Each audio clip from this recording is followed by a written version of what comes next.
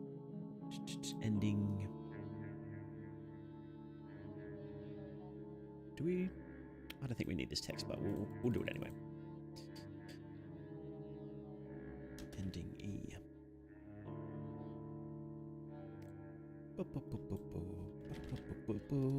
So Bonesy will tell me what the video is about, and then he'll say what sort of thumbnail he wants. Let's just group these together, and he'll say what sort of thumbnail he wants, and I'll make it pretty close to what he wants. But I have my own taste. So I usually make exactly what he asked for first up, as long as I don't misunderstand what he said, right? Which happens sometimes. But you usually make what he asked for, and then I'll look at it and be like, I like this, I don't like this, and then I'll change it up a bit. So now we want a background. We want a background. Since it's Fear and Hunger 1 ending E, we are now. We can coo. And what did you want? You said you wanted the fortress entrance in the background. So this one. It's going to be quite a light thumbnail, and I don't think these thumbnails work as well when they're light. So I will probably not use this one. Instead, I will probably use...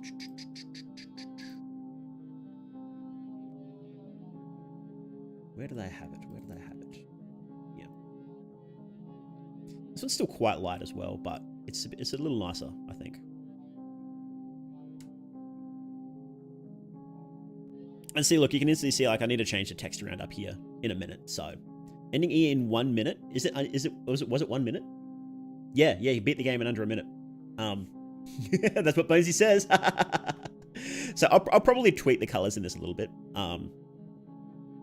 And I need to change the text around a bit to make that match. But okay, now we do the most fun part, which is, where do I keep this? Here in upscale, and then we go this one, and then we go this one. Okay, so we need both of these, right? Now, there's a website you can use called Waifu2x. Waifu2x. And what that lets you do is upscale any sprites. So the actual portrait sprites from the game are actually quite low res.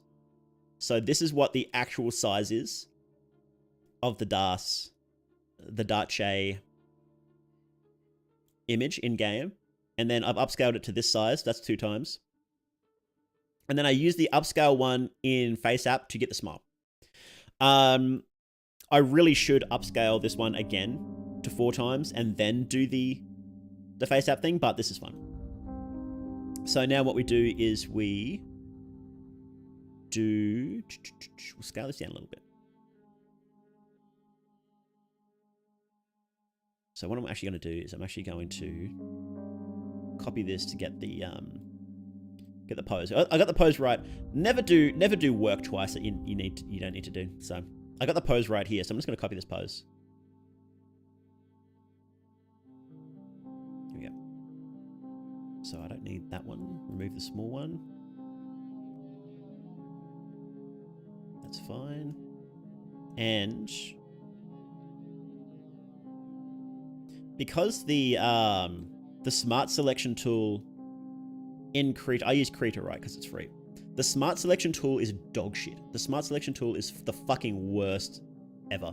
So I rarely bother using it. So what I'll do instead is I will just do this. Sometimes I use it. I try not to. I'll just, no, erase. There we go. Let's erase the outside.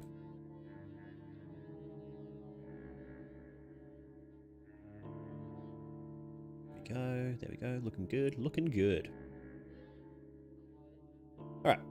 This is looking all right.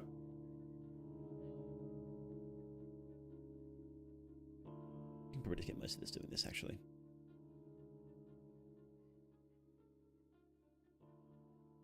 Me when I need a haircut.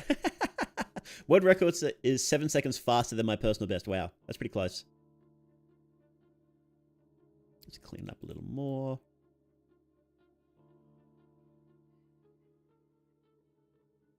Could probably just copy the face, really. And you can see it's slightly out, so we'll just tweak this a little bit.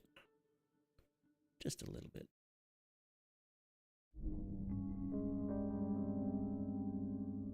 Where's her ears gone? Did I delete the ears? I deleted the ears, didn't I? No? It's fucked up still.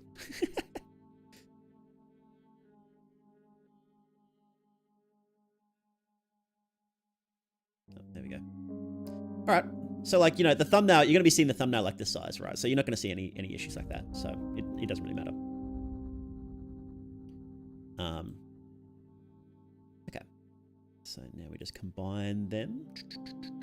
Merge with that layer. Okay, now duplicate, and each one is like, what do we do? They're all like 60%. First one's 60, next one's 80% opacity.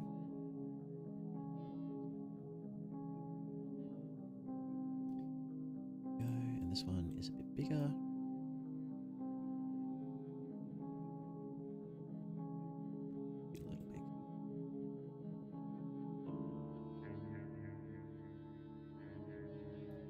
Very big. I might just delete this bottom part, actually. A bit easier. There we go.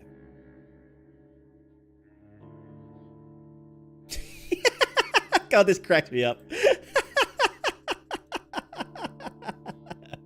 Oh, oh man, that cracks me up. God damn it. God damn it. I think this style of thumbnail is probably the best thumbnail I've ever made.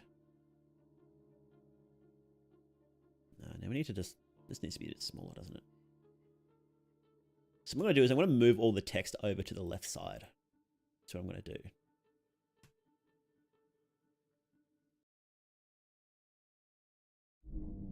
I'm going to make this a bit more transparent because for some reason she's standing out a lot more.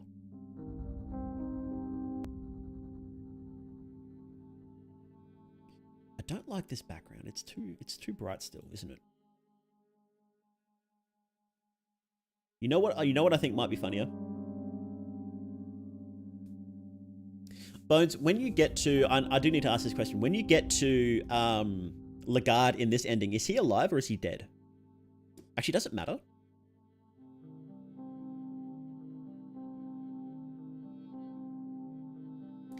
Can you get me a... I have an idea. Can you get me a screenshot of the scene when he's just laying there? I think that might be a good background. However, you... Oh. Let me see.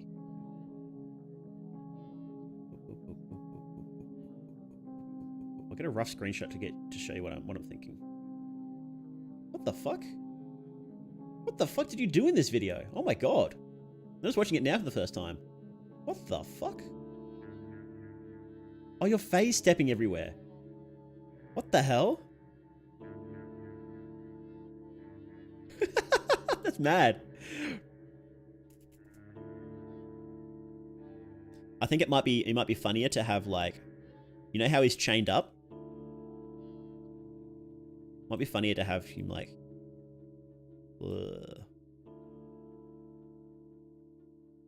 might be funnier to have him in the background there and you're like face stepping away from it. What language? Face step isn't a curse? Never finds Lagarde. Oh. Das is beautiful. Okay, so let me change this. While we're doing that, let's just change this text. I don't like this text.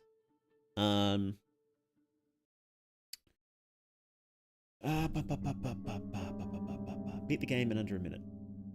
Okay, let's no, not this one. This one.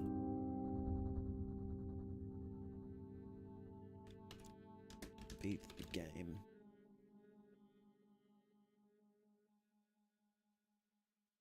Come on, let me. Yeah. Under 1 minute.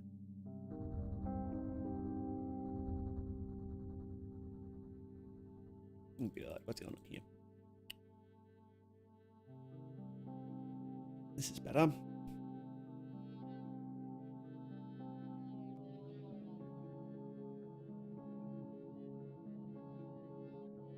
That's better. Now we duplicate that. There's an easy way to do this text shadow, I'm sure, but this is how I do it. I just duplicate the text and then just make it dark.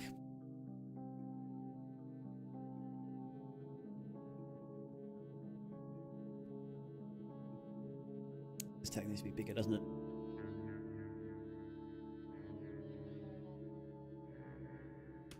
God, I'm hating this background. I'm really hating this background. That's too big. This is not going to be my best work, but that's okay. Then what we do is we just lower her a little bit.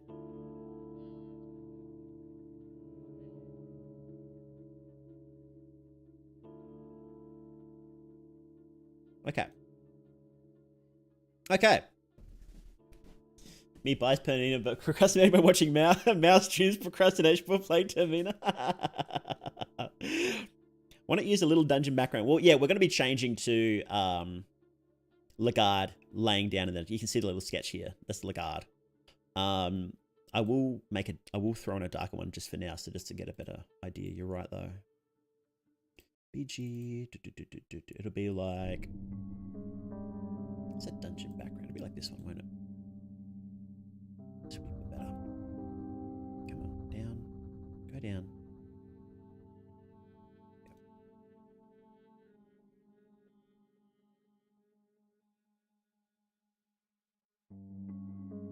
Looks better.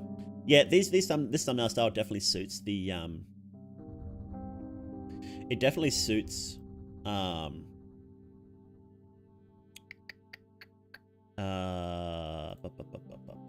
suits a darker one better. I'll show you in a sec. Let me just pull up Bones's. Oh, Bones Jones. Epic Lagarde fan art, I know, right? Yep. Yeah, so these are all Bones' videos, right? And you can see that the darker ones definitely come out a bit better than like the lighter ones. Even though I like make the I like darken the background a lot, it doesn't feel right, I think. And you can see like I think they look pretty good, and then you got Jagged Jaw, and it's like I don't know, I don't like it. But they're in the outdoor sections, so I'm not entirely sure how I would fix that.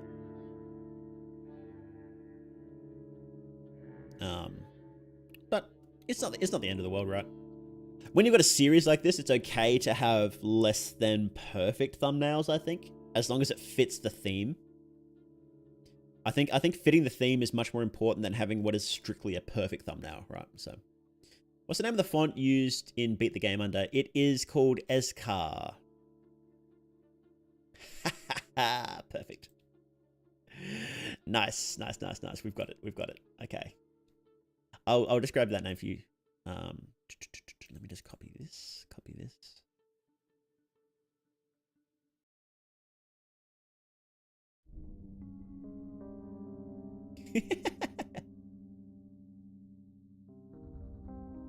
Oh, this one might be a little better, actually. Hang on.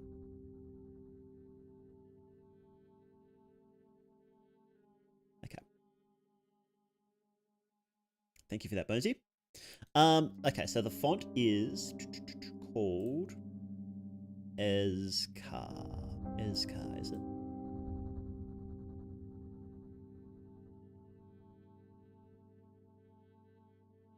Yeah, Exar. It's Exar here.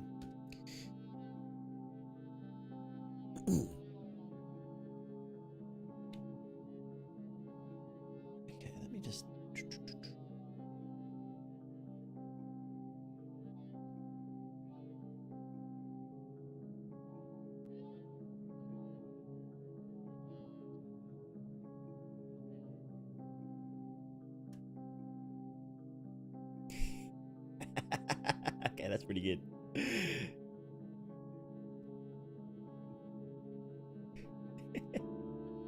We can actually lighten that so we can see what's happening.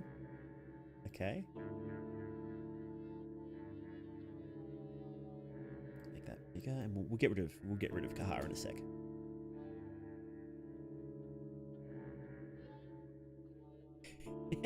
Okay. I'm liking this. All right. Let's just move this underneath so we block all that off. Okay, and did this have... No, not that one. Move layer. Move that one. Okay. I'm enjoying this now. Miss Tanaka endgame? No, we haven't even started playing the game yet. Sorry.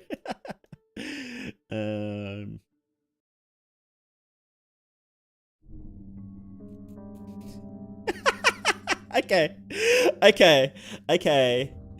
I'm liking this. Let me just adjust this text a little bit.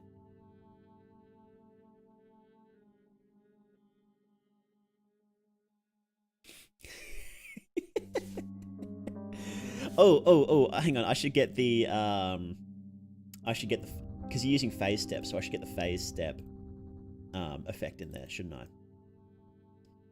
Here we go. Okay, so let me just pinch it from here.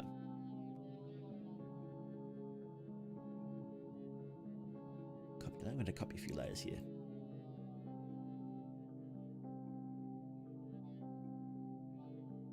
Paste. This one. Copy layer. And we'll go paste layer. Just adjust this a little bit.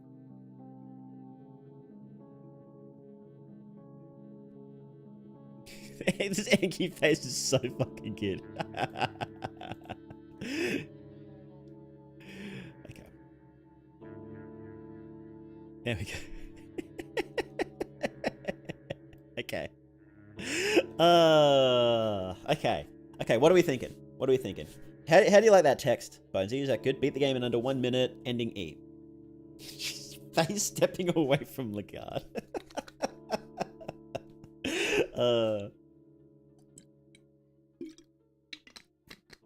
The last thing a girl sees before it becomes a marriage. Oh man, that's so good. Okay, I'm pretty happy with that. Yeah, I think that's gonna be... This is good. Okay. Yep, pretty happy. Face stepping with a big grin away from Enki. When the corpse is fresh. Okay. I'm happy with that. There we go. Let me save this. Let me save all this up. Oh, I really enjoy making these thumbnails. Finish in under a minute. I really do enjoy making these thumbnails. It's a lot of fun.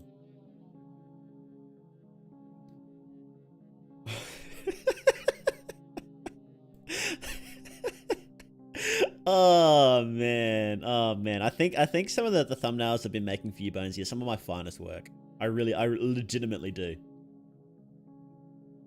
Sometimes I'll catch a glimpse of the fucking Enki one or the Kahara one and I'll just lose it.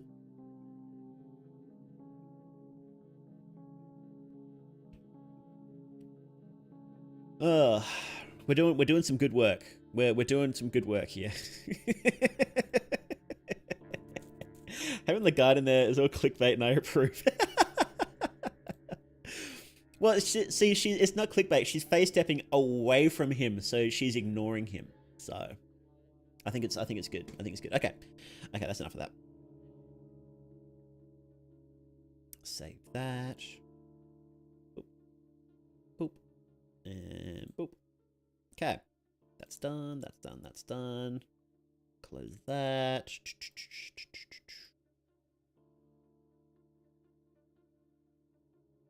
Capture. Okay, let's play some fucking Fear and Hunger. I didn't know thumbnail creation could be so funny. I'm glad you enjoyed it. I try to have fun while making it, and I hope that fun comes through in the final product. I really enjoy just making thumbnails, like in general. I really enjoy making mine as well. Although the ones I make for Bones are definitely funnier. My videos tend to be a bit serious, you know, like my lore videos and stuff like that. I don't think you should have a funny thumbnail for a lore video, right? But you know, still figuring out. Like my thumbnails for my my VODs, I try to have a bit of fun with. Tanaka must die. The Enki face just forces a good. It does. It's just funny. It's just hilarious. Love your videos. Keep it up. Hope you become the Vati video if you're in. Oh, thank you, Caleb. I hope Fear and Hunger becomes big enough to have a Vati video. Because, you know, his videos will get like 1 million views. And, you know, a lot of that is because he just makes good content, right? It's good content. But a lot of that is also because Dark Souls is such a popular series. And Elden Ring and whatever. Right now, I think that Fear and Hunger is... Well, obviously it's not that big, right? I hope it is one day. I hope it is. I hope it does get the recognition it deserves. Because Fear and Hunger is a pretty amazing series. You know, it's pretty great. So I hope more people do start coming in and seeing just how good the game is. I don't think it'll ever get Dark Souls big. It's not that. I don't think it's not a series for everyone. That's for sure. But I hope it does get bigger. Right. You play Termina? I have been known to occasionally play Termina. Yes. Make a thumbnail with your VTuber profile picture, making the YouTube face.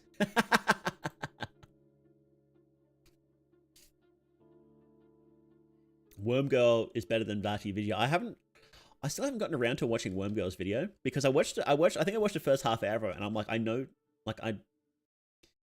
this. Like I know what happens in the game. So I was like, I don't know what. I should watch it as like another content creator. I should be watching it and seeing why it got 200,000 views or something ridiculous, which is fucking amazing. So it must be pretty good. So I think I should watch it from that perspective. But I was like, I kind of know this, so.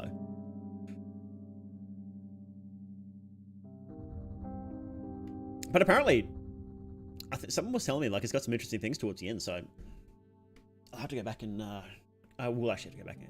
Holy shit, what's this game? I haven't seen it for so long. It's like an old memory.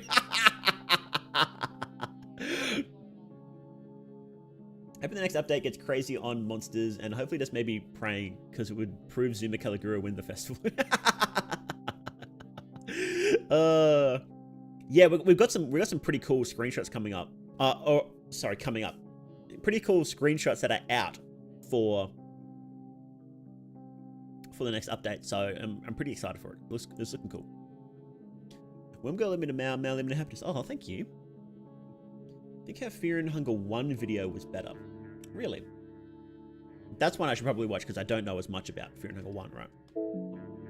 Almost everything I know, I just ask Bones and I'm like, Bones, tell me this thing. And he's like, okay. Day 3. Oh shit, we're on day 3. Marco may have transformed then. Not quite yet. Okay. All right, let's go start killing people. Huh? Okay. I unequipped everybody because I wasn't sure if they would be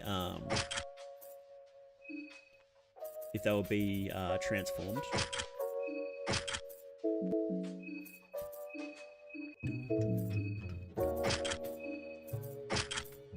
Okay, what do we got for you, buddy? Some gas mask. You can have Bleach Monger. Yeah, you can have Bleach Monger. You deal the most damage, so. Fuck it, Beetle Stone. You can have Plank Shield, gas mask, and let's see. Yeah, pick some gas mask. Why not? and you're kitted out. So, ooh, everyone's kind of hungry, aren't they? Let's have some mushroom stew, guys. That sounds nice.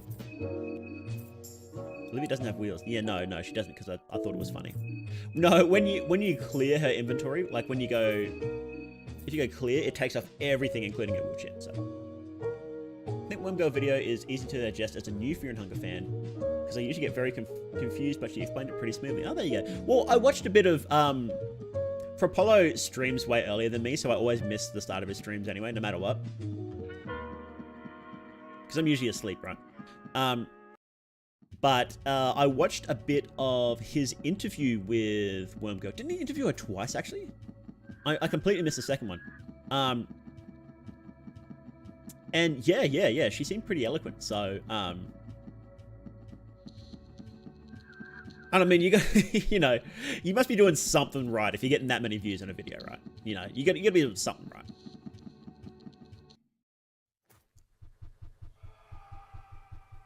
The stream she did with Rapala is probs the best source for lore right now. Ah, how dare you? How dare you?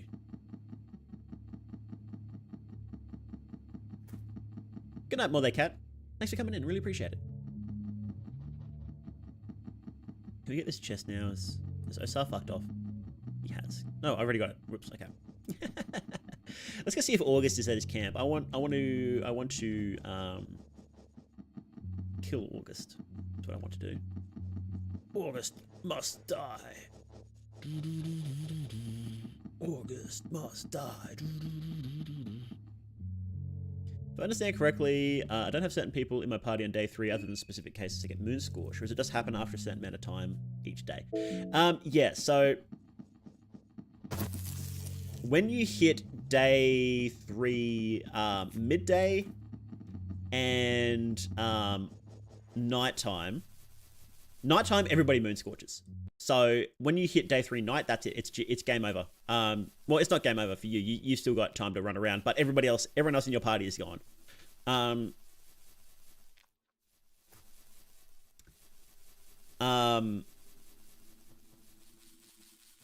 On day 3 afternoon, some people do. Some people will moon scorch.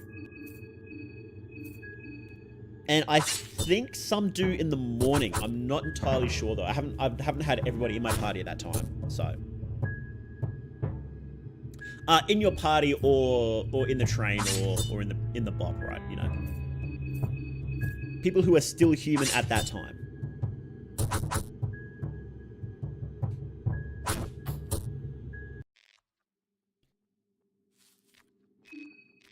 Lucky coin, fuck yeah. When we started in Fear and Hunger was Zolden and his video about Fear and Hunger, the RPG that hates you. Yeah, that was a good one. That was a good one. I have a map about this. Okay, so nobody else has transformed except Abella yet. I should definitely do Abella while I have my party members, because doing Abella solo is just fucking tedious.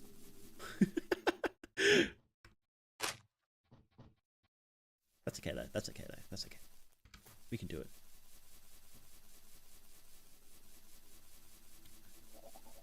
Where are you? Sneedle still alive? No, he's long dead. Kill Olivia, behead Olivia, impale Olivia. No! Olivia's a sweetie. We don't kill Olivia.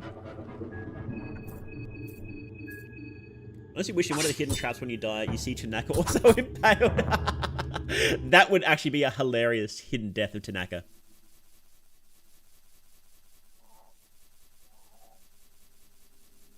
Oh, he's not fucking here.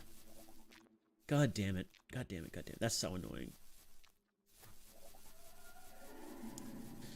Can we push through here? No, we need undergrowth awareness, don't we?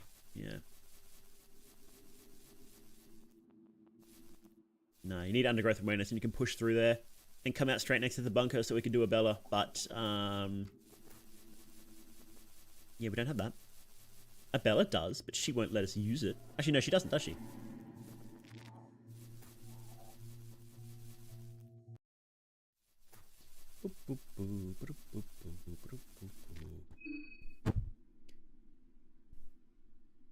Be funniest is on the very last traps. We almost dodged them all. Oh no, poor Tanaka. Poor Poor Tanaka.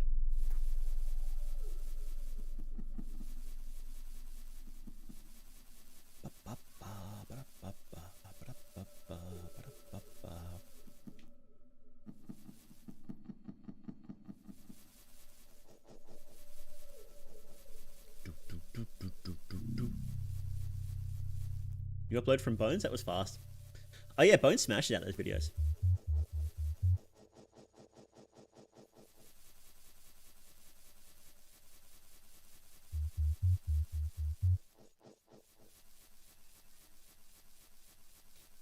Is there any point to doing Sergal rematch? I don't think there is. Tanaka comically dying like Kenny from South Park. Basically, yeah. Wish Green Hunger 1 had the party rest thing. It's so nice to be able to dismiss your party and easily find them again later. Yeah, it is a little odd that it doesn't do that.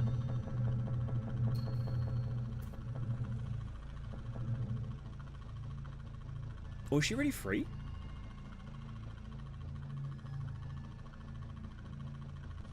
She must be downstairs then. Whoops. Okay. Day 3 morning. August is at Forest Ruin shooting the hounds. Oh, okay. Ooh, that's not good.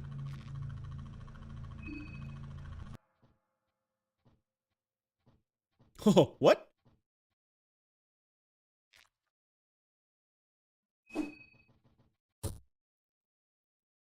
I've never seen this happen before. Okay. Let's shoot her fucking arms off.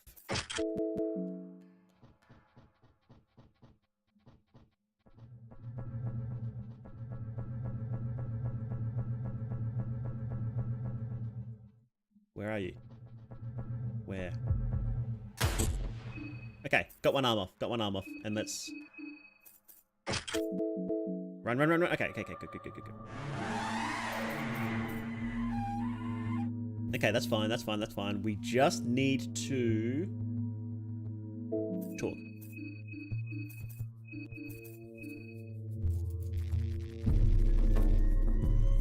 Any humanity left in you, please hear me out. And you get a free turn.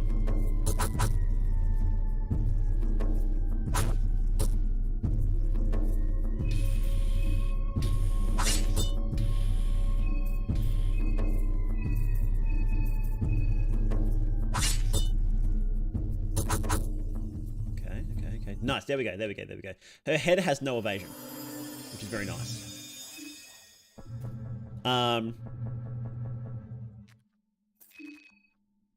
Her head has no evasion, so you just wail on her head.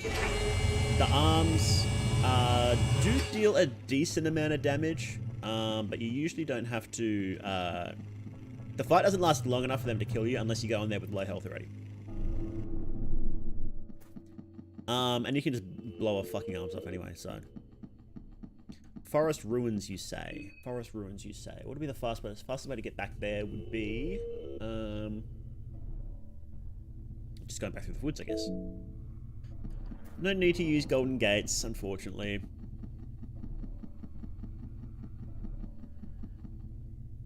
Knowledge check moment? Yeah. So with a couple of people in your party, she's not that hard, especially if you shoot her arms off first. And if you have Persuade, you can get a free turn where she doesn't do anything. It delays all of her moves, including her head explosion, by a turn. So that gives you plenty of time. If you have party members, it's great. It is very tough without party members, but you can do enough damage. So I did it with Dan. That was pretty hard. Did it solo as Dan. That was pretty tough, but it was good.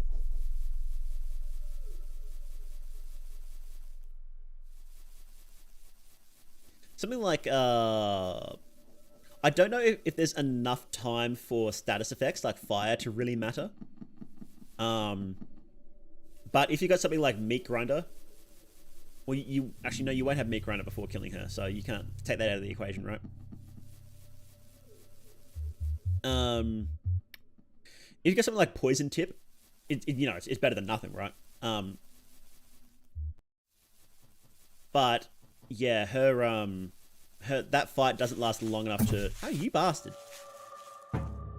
You barely killed a Bella that run before Trumpet 2 popped your head. Oh yeah, absolutely. It was fucking clutch, right? I do not recommend fighting her without blowing her arms off and then, you know, cheesing the absolute fuck out of that fight. But, you know. Realize that Runtiel looks like a brute from Amnesia.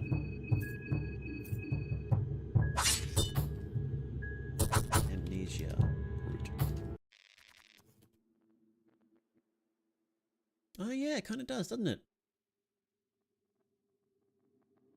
Gross. Oh wait, Abella's dead now too, isn't she? Here. Abella is dead. In my experience, flesh puppetry plus leechmonger took me a long way solo. I can imagine that. That fight is really tough though because it's a really harsh DPS check. You have to kill her head in, I think it's max 3 turns, maybe 4 turns. Because if you don't, you just die. Like you can't avoid her trumpet. I think. I don't think you can actually avoid it at all. I might be wrong. People have said that you can dodge it, but I don't know. Oh, fucking shit dogs.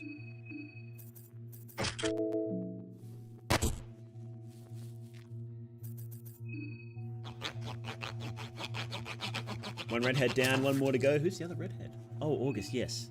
This fight is actually probably going to be tougher. This fight will probably be tougher. Let me get rid of this poison. There we go. Oh shit, there he is. Go away, please. I want to fight you.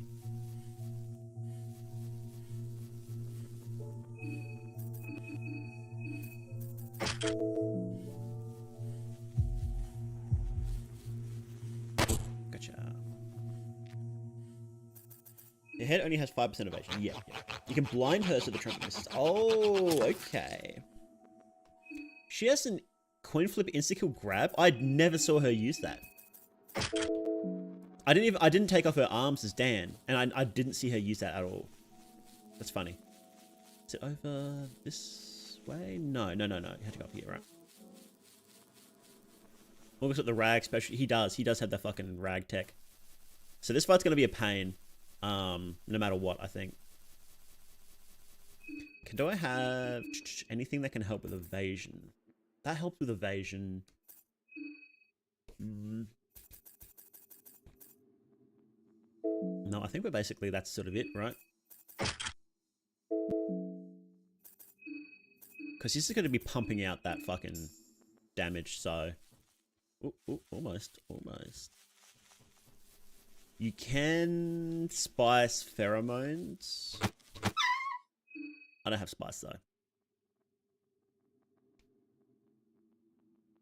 What I'm going to do is I'm going to... Do I have pheromones at all, actually? I don't even have pheromones at all. Never mind them. Ah! Can you... that got me last time too. It's not it's ah. I was cutting chicken fried steak with a butternut the other day. Gave me bone saw sound flashbacks. Ah, I see. I think she needs both arms to do the coin flip. She lifts you up and crushes your head with the other hand. Okay. Okay, take out the arms first. We need to take out the arms first. Nope. Okay, we got it. No, we didn't get it. What?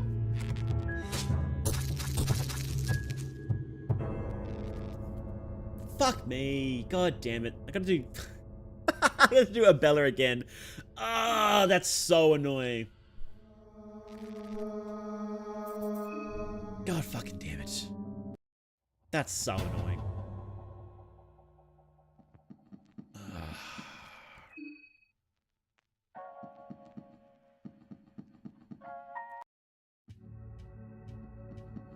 Oh man. F in chat, boys.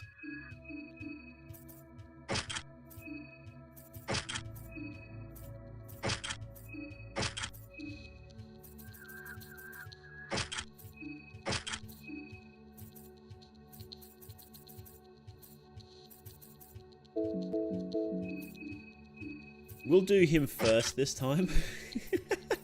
in case that happens again. We'll do him first, I think.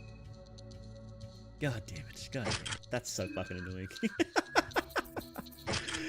Oh man, oh man, oh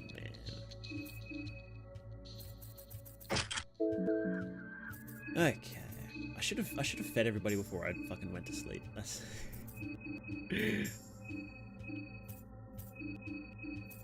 okay. How'd I get around there? It was this way, wasn't it? Give the wheelchair back. How nice. I'm a nice guy. Helm splitter is kind of bullshit. Rest in peace, Tanaka. I know, right? Time to hit the eraser? You're right.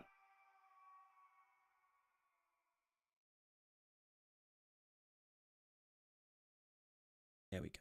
There we go. Now Bella's back. Do I have a picture of Bella, actually?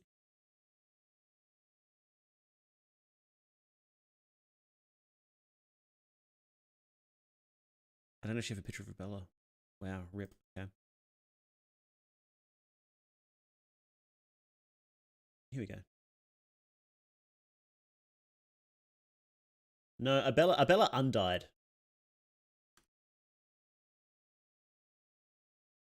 Here we go. We'll do this. Perfect. There we go. Abella's back.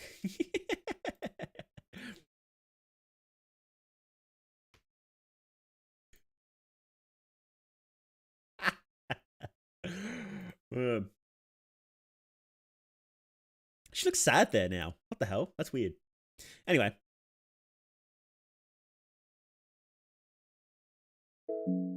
Okay. Well, you can guard fucking Helm. Why don't I have 2 turns. I can just guard it, right? It's fine. I'll just guard it. Like a fucking idiot.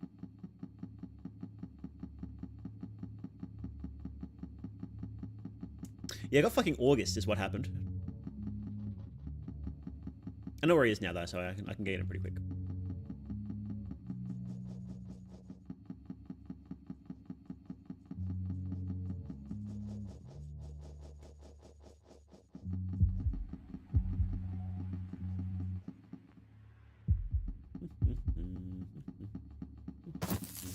I'm not fighting you.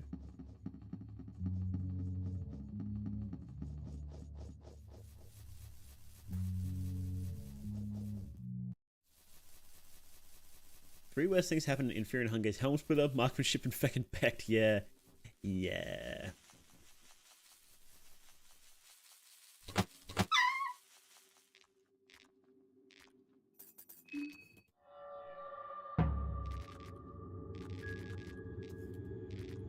Okay. God. Okay, extra turn. Okay, now we can use our extra turns to do this.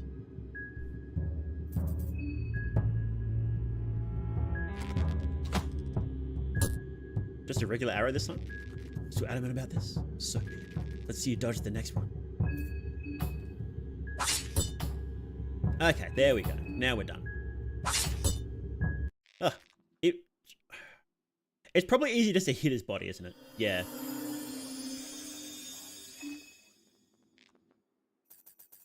Do that next time. Don't worry about his arms. Just hit his body because his body's actually pretty weak.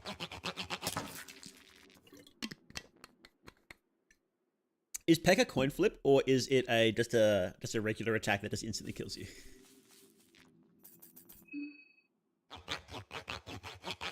Notice how the fecal dog squeal is actually Moonless's piss sound? Oh, you're right, it is. Wow, that's uncanny. How did you notice that? Are you a Moonless piss sound expert?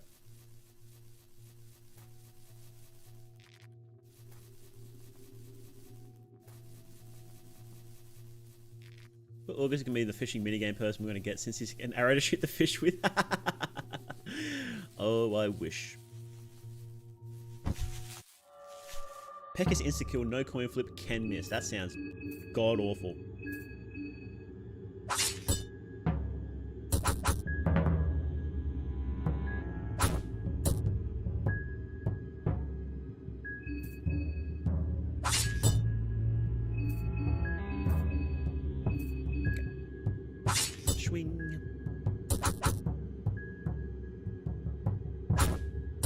Moonless piss sound official.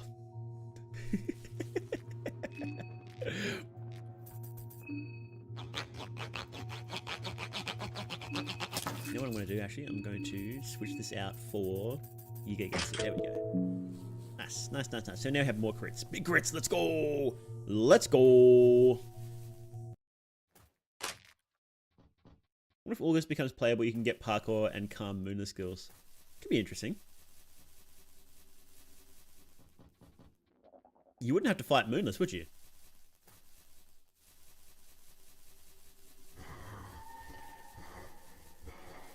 So that'll be completely different, that down there. Maybe you had to fight the Ratkin Horde instead.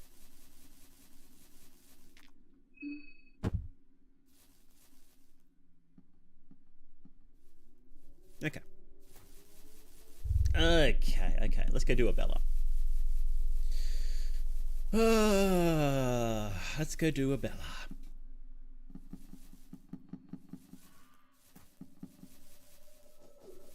I'm really keen for the next update for a lot of reasons, right? But one of the reasons is we're probably gonna get Pav's Moonscorch form too. What do you guys think his Moonscorch form is gonna be? Because Orange said that he has it designed. He didn't, as far as I'm aware, he hasn't given any hints as to what it's going to be. He hasn't said explicitly that it's going to be in the next update, but it seems like it is going to be. It would make sense for it to be added, right? But we'll see.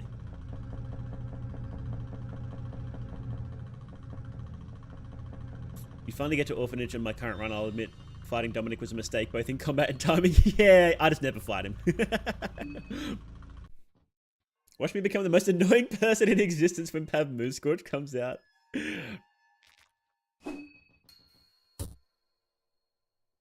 The more deformed Bremen Elite? I reckon it'll be something completely different.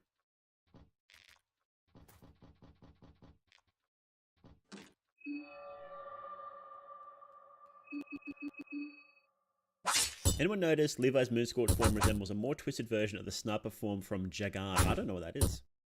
Miro does reference a lot of like anime and manga and stuff, so it's not surprising.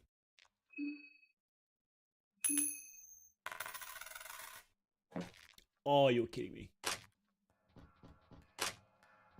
I imagine Paz Moonscorch would be similar to Weeping Scope, but it looks like a Ratkin.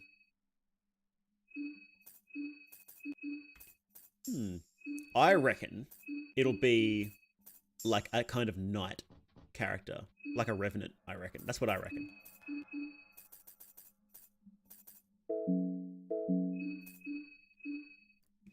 I try something better for you? Surely I have something better for you.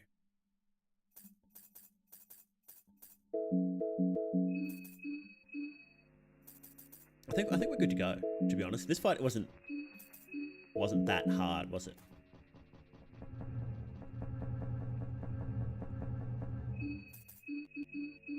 And we'll blow off one of the arms just to lower that damage a bit.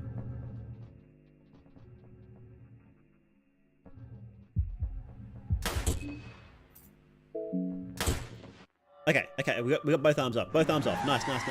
Let's just fucking go, baby. Probably didn't need to take out both, but that just completely removes any damage from Shagna, so. Wonder where we'll find his Moonscorch form? That's a good question, isn't it? I'm gonna... Fuck it, let's just go. Maybe at the tower. That might be a good spot to find him, right? But he does show up in a few different places, doesn't he? Nice and easy. There we go. There we go.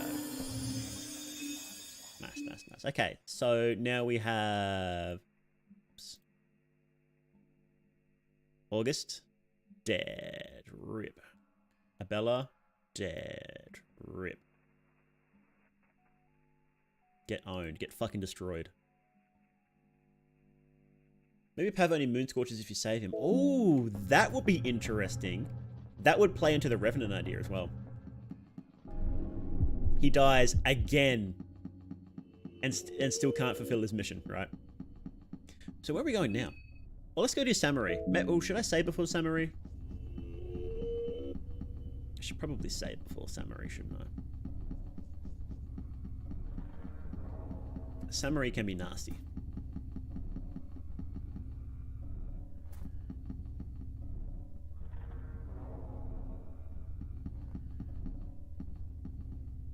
Oh no, more than my roommate noticed I've been playing it and just happened to walk in the room when Dominic said Great Balls of Fire.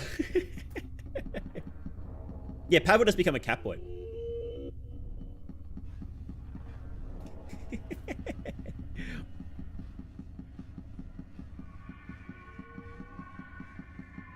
Hey, Ghost is back. Let's go.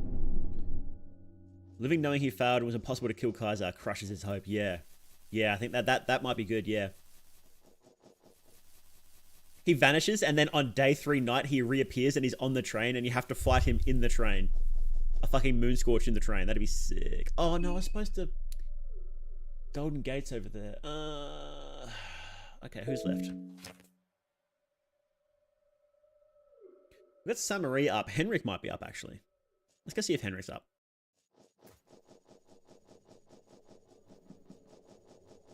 I might save after doing those 2 fights, just to save and just you know, just so I don't have to do them again in case I get owned, just in case.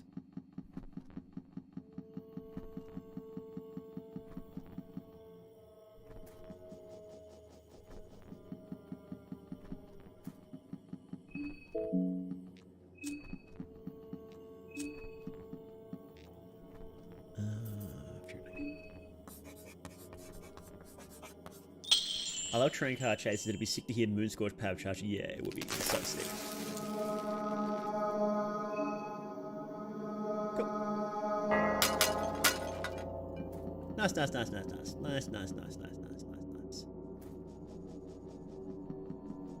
Okay. Let's go visit the mayor.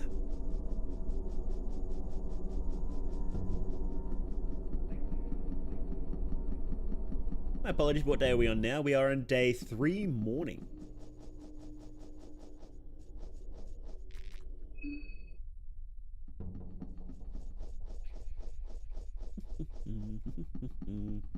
Things are getting tense in the town of Pre-Evil.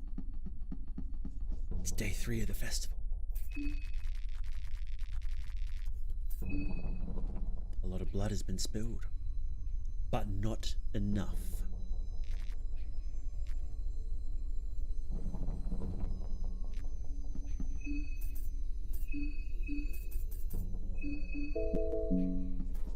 Interesting that Ain's Moonscorch form is something they hate about themselves. Like how Olivia hates that she became mechanical for dance. Maybe Pav would be something akin to Dishonored Hero. It's not necessarily that they hate it about themselves, because you've got Caligura, who enjoys being a gross rapist.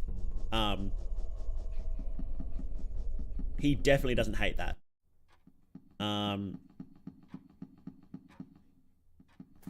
That's why I think it's how they view themselves.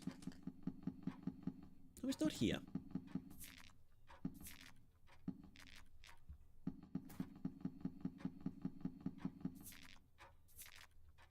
Oh, that's pretty good.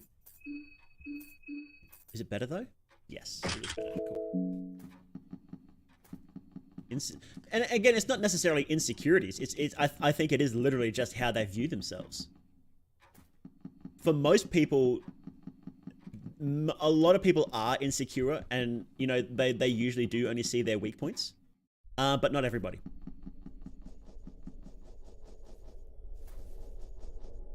So for most people, their Moonscorch form is their insecurities. But you can say a lot of things about Caligura, but you can't call him insecure, that's for sure.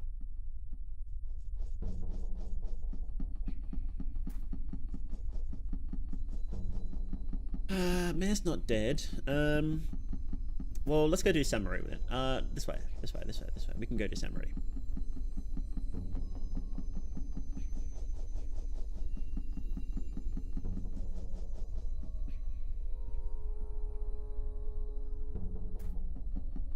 Caligura might be, we don't know that. That's a good point.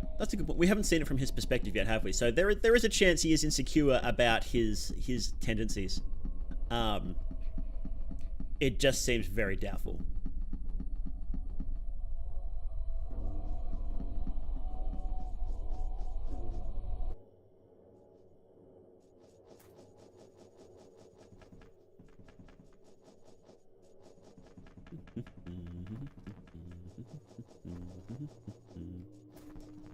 Characters that love their monstrous form enjoy that they are more powerful. It's so scary. I adore that characterization. It can be pretty fun, can't it? A Sun Moonscorch head kind of reminds me of Hellblade 2 trailer, when you can see folks with torches similar style wreaths covering their head. Interesting. Where do we want to go? Okay.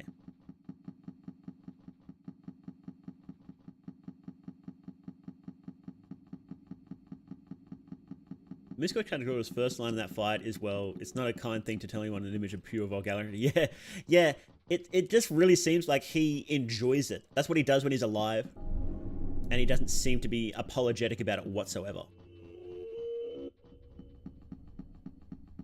Pav might be a knight or hero considering his goal is to kill Kaiser.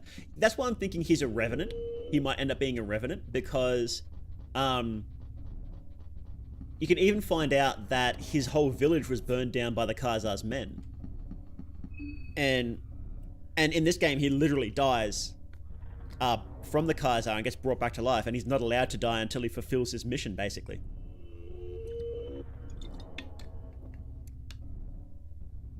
Which is very much a revenant. And, you know, he's part of the army and a well-trained soldier, so I think that would tie in pretty well. Of course, we don't know a lot about Pav yet, because obviously he's not playable, so it is hard to know exactly how he sees himself, or if that theory is wrong, then what he's insecure about, right? So, you know, it's I guess we'll wait and see. There's still a lot of stuff that isn't clear. There's stuff we can guess at, and I think that Moonscorch forms being what they think of themselves is a good guess, but it's hard to say for certain. Okay, so how do we do this fight? We take out arms first. No, we take out the arms and then she starts shitting out fucking black orb. We glass shard. Okay, first turn we talk. Karen talks, then we glass shard the face with Marco and Olivia. Then we just wail on the body. I think is it. Yeah. And let me just... I think that's fine. We'll switch out this one for Soldivour though. Yeah.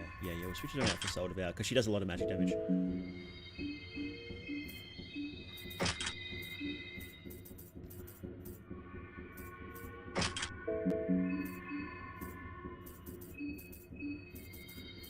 Better magic damage. Sweat Jacket has magic.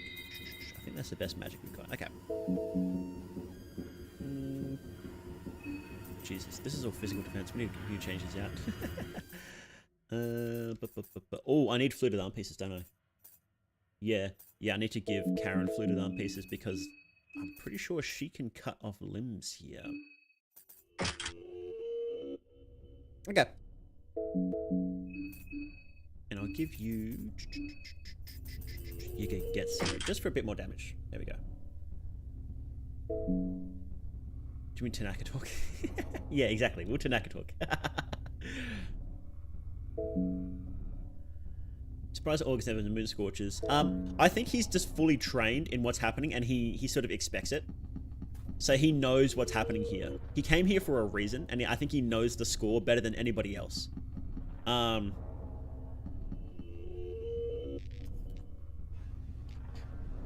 So that's why he feels it coming and he's like, okay, I'm done. It's like, this is only going to get worse from here, so I just KYS myself, right?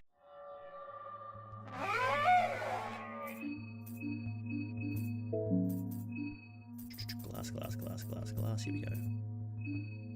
And glass, there we go.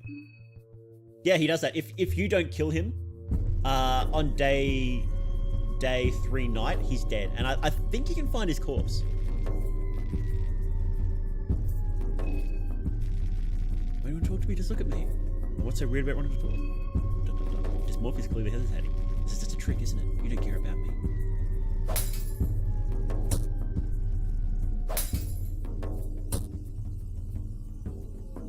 Nice, nice, nice, nice, nice, nice, nice. Okay, now we pump out damage. Let's go.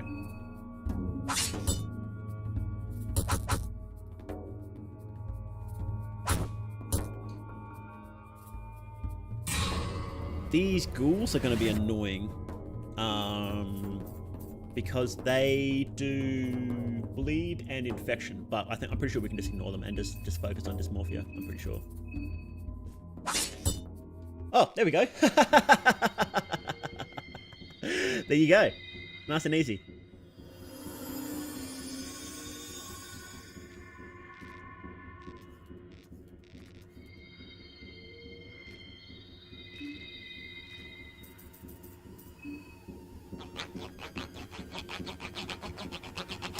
Yeah, that one was pretty easy to DPS fight. I didn't even need to glass it, did I? I was expecting her to start. I was expecting her to start start free casting pretty quickly, but I guess because I delayed her with persuade, that bought me an extra turn, and then she just necromancy first turn. Okay. Yeah, slit his throat in the forest bonfire day 3 night. Possibly do. Yeah, that's right. Okay. Well, that's Samari dead. I don't think we have anyone else moon scorched at the moment. No. Okay. Well, let's go to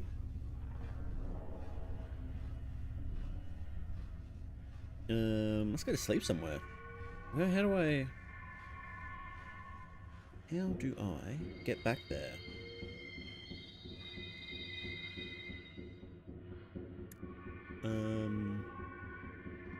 We'll Golden Gates.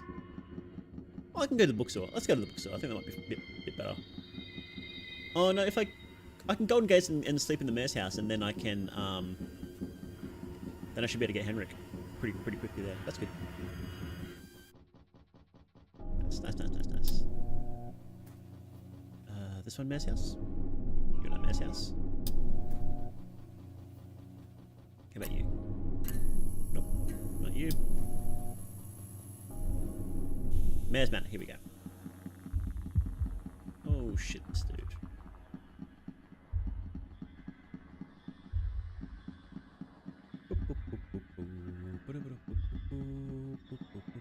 Oop, upstairs. I wonder how August got that training. Dark Arts Academy. Oh, it seems like it runs in the family, really. The whole thing with Moonless, and he's been hunting down August for what he did to his family for like centuries at this point, so. Okay. Is the priest still in here? I hope the priest isn't in here. I think I killed him. I don't know.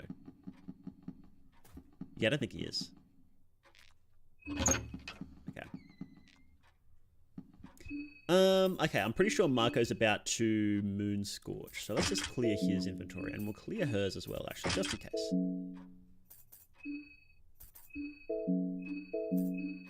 Let's top everyone up though. Yeah. And a bit of food.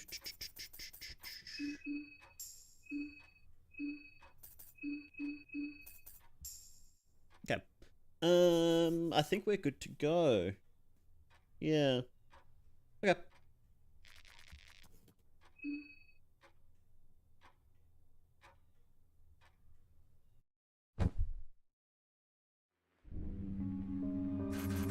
One final drink before we move to it. Exactly. You know, he's earned it, I think.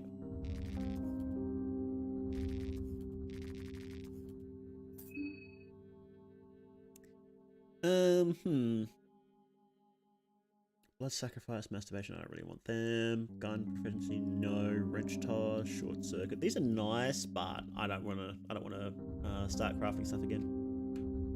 Warcry sucks. Bloodlust. I could go Bloodlust actually. I wouldn't mind trying out Bloodlust again, to be honest, so. Devour Sisu. These fucking suck. Warcry sucked, but Bloodlust. I want Bloodlust. Yeah, let's do that. And let's get Rot, Agility, Flush Poetry. I want... I kind of do want the plus agility, don't I?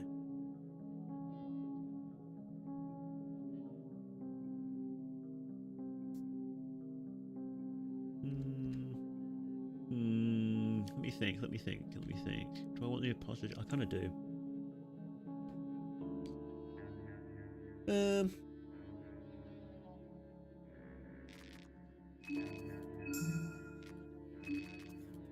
When you use it, you get a buff that,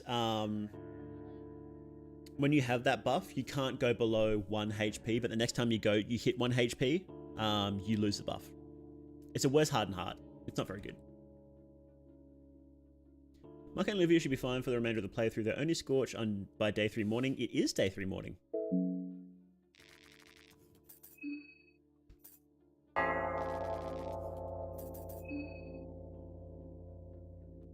And now it's day 3 midday.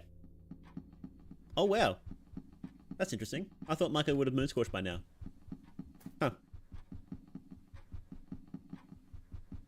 My mistake. Okay. Let's go hunt down whoever's left.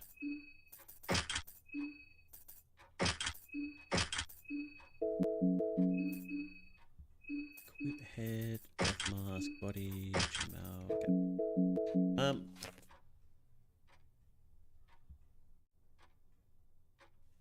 You can't tell me nobody else has moon scorched yet.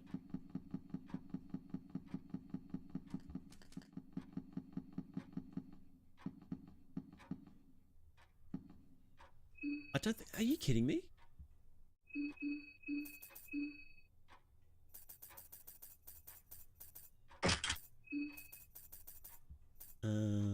Let's see. Pick gas mask and... Yeah, why not? Beetle stun. And you get... Ring of Still Blood, Big Skin, and... Well, you don't get Leechmonger. What are you talking about?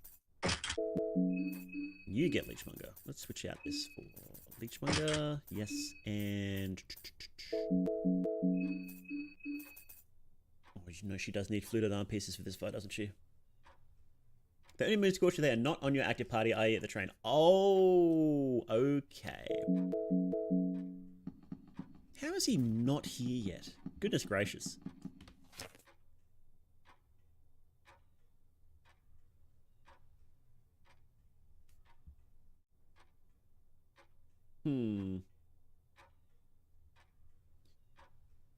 Well, I suppose we are just going to have to sleep again. And I didn't have to re-equip everyone anyway. Okay, so I guess we're doing the last fights solo.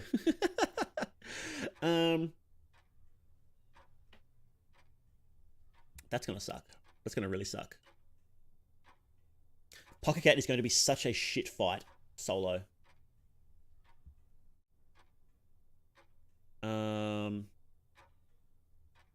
Let's try and find Marina, actually. Let's try and find her.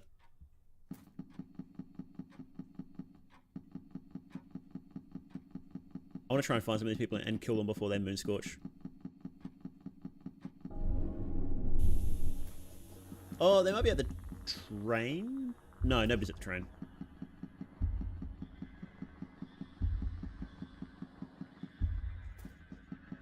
Where's the ladder? Where's the ladder? So still moon scorch when you attempt to reach... does it... No, it's only the people in your party that moon scorch, right, when that happens.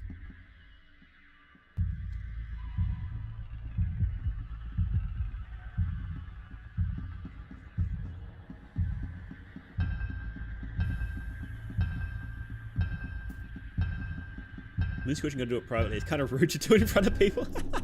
That's actually 100% true, because when Marco moon scorches, he runs around a corner to do it away from Tanaka. Tanaka doesn't actually see it happen.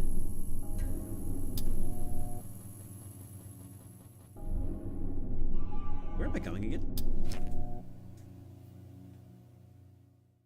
The church, right.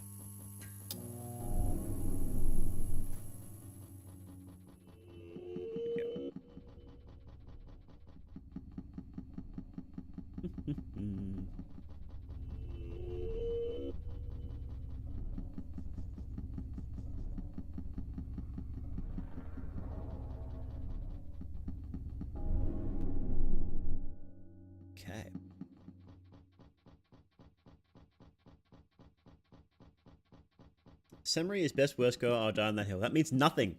You can't die on that hill, there's no hill to die on.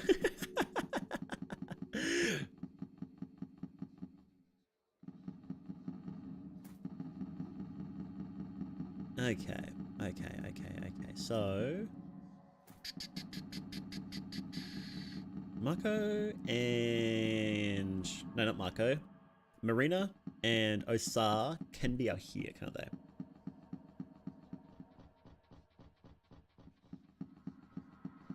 Oh, fuck this guy. I don't want to fight this guy. Oh, I have to fight this guy, don't I? Let's just wail on his body. Fuck it, let's go.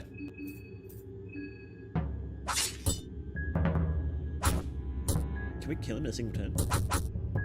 Not quite, that's not good.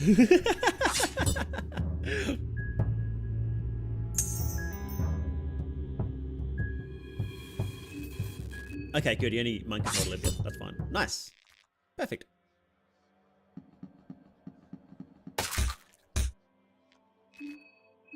And now she's infected, and I don't want her to be infected. There we go. Cool. Let's go. Did I kill this guy? Oh, I did not. Maybe?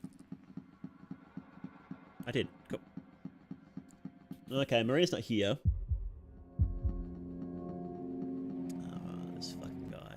Shit. No, I'm not fighting you. Sorry.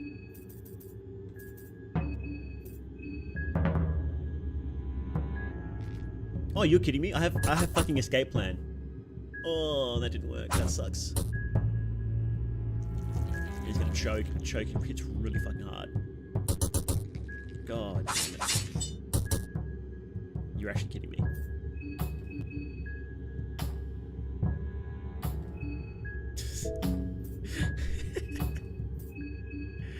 Oh, man.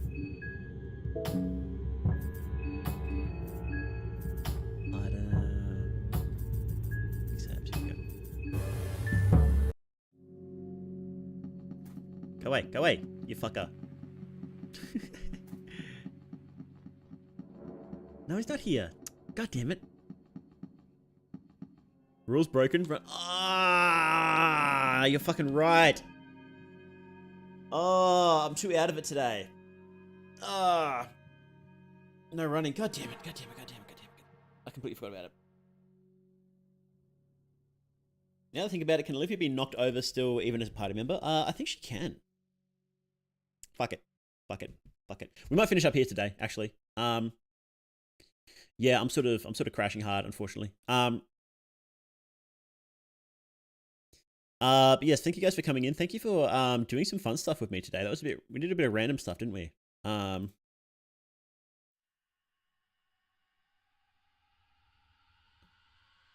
yeah, thank you for coming in. I really appreciate it. I hope you had fun today. I know I did. I'm just really sleepy today for some reason. I'm sorry about that.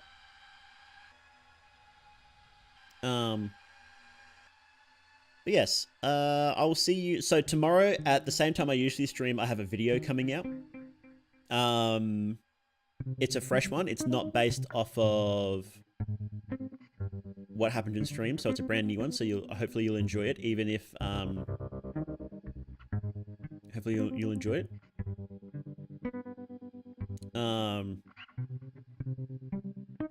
But yes, thank you all very much for coming in. I really appreciate it. And I will see you guys, not tomorrow, but the day after. We'll be doing, that's when we're doing the 4,000 subscriber celebration. We'll be doing Jackbox or something. I'm still trying to figure it out. I need to plan this up ahead better. But yes, thank you all very much, and I hope to see you then. Goodbye. Goodbye, guys. Thanks for coming in.